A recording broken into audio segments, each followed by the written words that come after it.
Saya bisa menunjukkan satu-satu itu. Deddy Mulyadi itu salahnya di mana? Dari kitab-kitab, bukan dari pikiran saya. Saya bisa menunjukkan hal itu. Itu baru, ini ada kewajiban seseorang untuk speak up. Dan berat sekali rasanya tatkala melihat orang lain diam. Itu berat sekali rasanya itu. Siapa yang mau ngomong? Kemana? Subhanallah, para kiai yang besar-besar, tolonglah ngomong. Kalau saya yang salah, tolong tunjukkan kesalahan saya. Tapi kalau kalian itu tidak melihat kesalahan saya, tolong speak up, ngomong. Ini berbahaya orang ini bagi tauhidnya muslimin begitu. Itu kan versi kamu, bukan urusannya versi saya. Saya mengatakan tadi ini Asy'ariyah Maturidiyah. Ini harus diperhatikan begitu mil qiyamah. Nah, jadi saya mau memulai dari sini dulu ya, bahwa yang namanya keimanan itu ada pada tasdiknya kolbu. Makanya kita itu sering membahas di dalam kitab-kitab tauhid, yang namanya iman lughatan itu mujarradut tasdiq.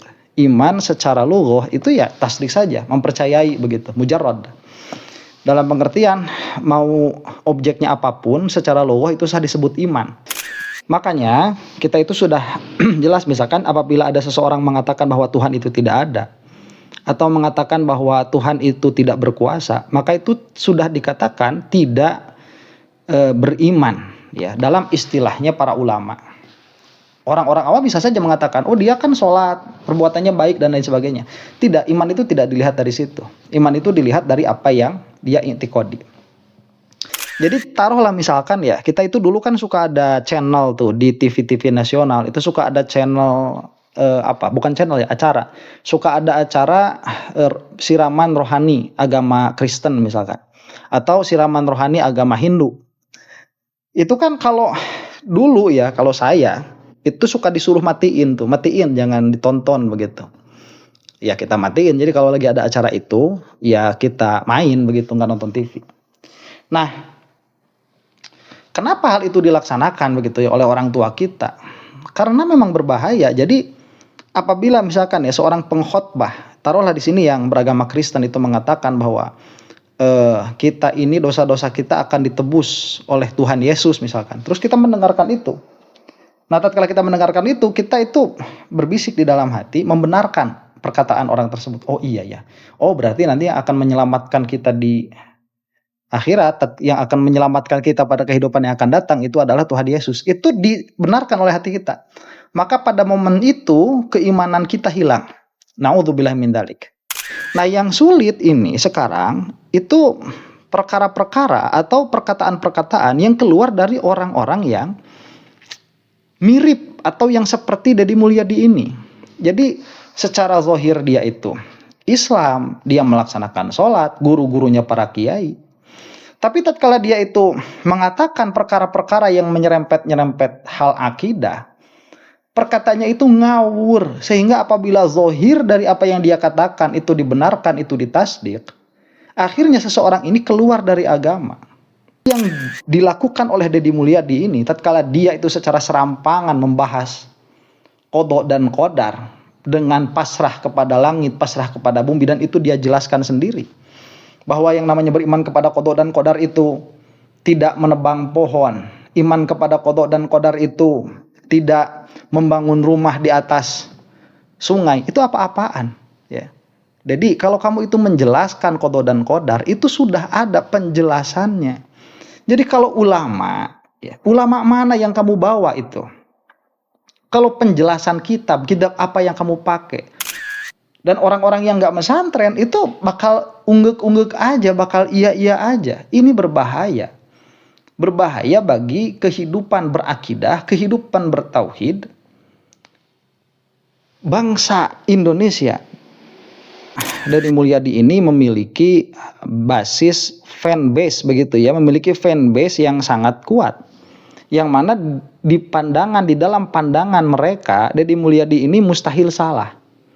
Sehingga kalau misalkan kita itu mencermati perkataannya, yang mana secara zahir itu bisa mengkafirkan, secara zahir itu bisa mengeluarkan seseorang dari agama, dia itu pasti menyerangnya dengan cara begini, oh kamu aja belum dalam ngajinya.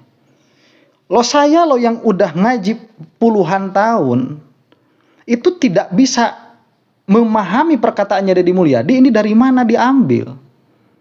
Ta'rifnya apa, bagaimana mentasdiknya, apalagi orang yang nggak ngaji sama sekali.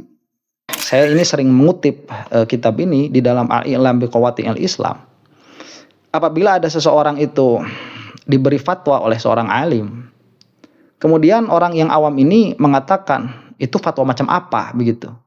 Padahal yang mengatakan fatwa tersebut memang orang-orang yang memiliki otoritas.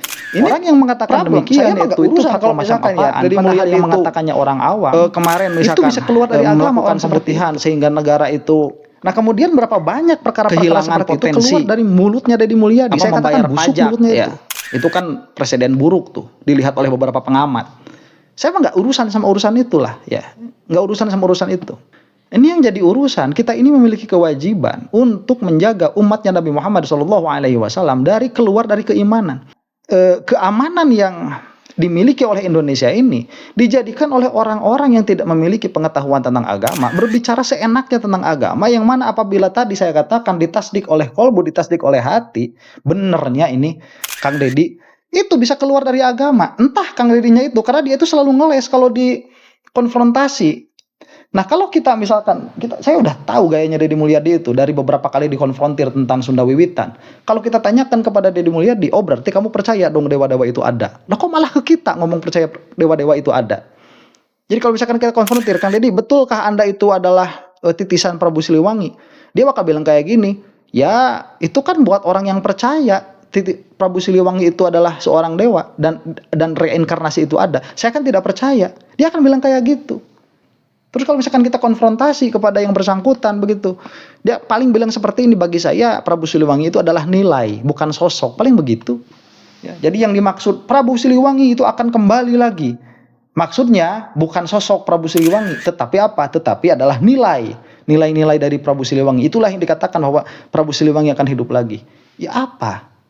Sedangkan kalau maupun seperti itu ya, Deddy Mulyadi ini seharusnya menjelaskan kepada pengikutnya bahwa barang siapa yang memiliki keyakinan seperti itu, dia sudah keluar daripada agama Islam begitu. Ya karena itu tidak dilaksanakan oleh yang bersangkutan. Kiai-kiai yang dekat sama dia juga diam semua. Ya akhirnya kan fardu kifayah ini harus diucapkan begitu, harus dijelaskan. Deddy Mulyadi itu menampakkan kebaikan-kebaikan. Jadi kebaikan-kebaikannya ditampakkan dan itu memang nampak dan kita terpaksa untuk menilainya baik karena kita itu melihat dari zahir.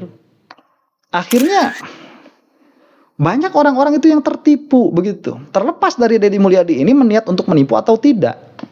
Mungkin Deddy Mulyadi ini tidak ada niatan untuk menggocek orang-orang supaya keluar dari agama, tapi faktanya dari zahir apa-apa yang dikatakan oleh Deddy Mulyadi ini apabila ditasdik dibenarkan oleh hati, benernya iya Kang Deddy teh, benernya iya teh apa titisan Prabu Siliwangi itu sudah keluar dari agama.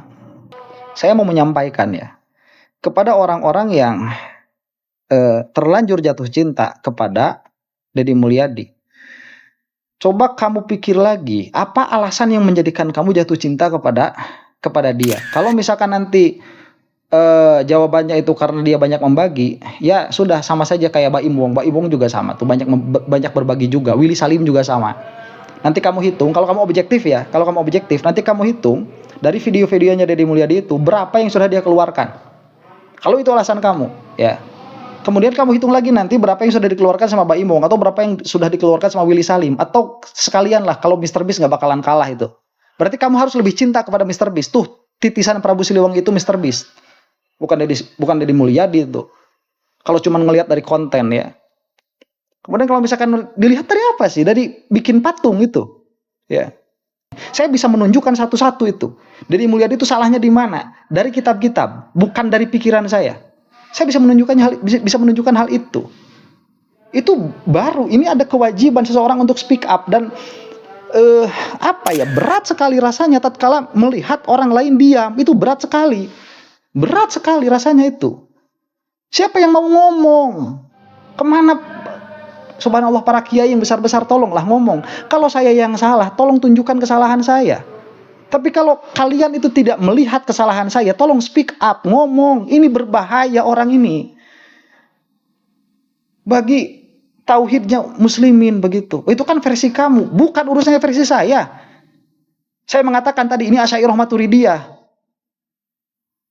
Ini harus diperhatikan begitu. Dan besok lusa kalau masih diberikan waktu oleh Allah Subhanahu wa taala, saya akan mempertanggungjawabkan apa-apa yang saya katakan ini. Demikian wallahu taala a'lam bishawab. Assalamualaikum warahmatullahi taala wabarakatuh.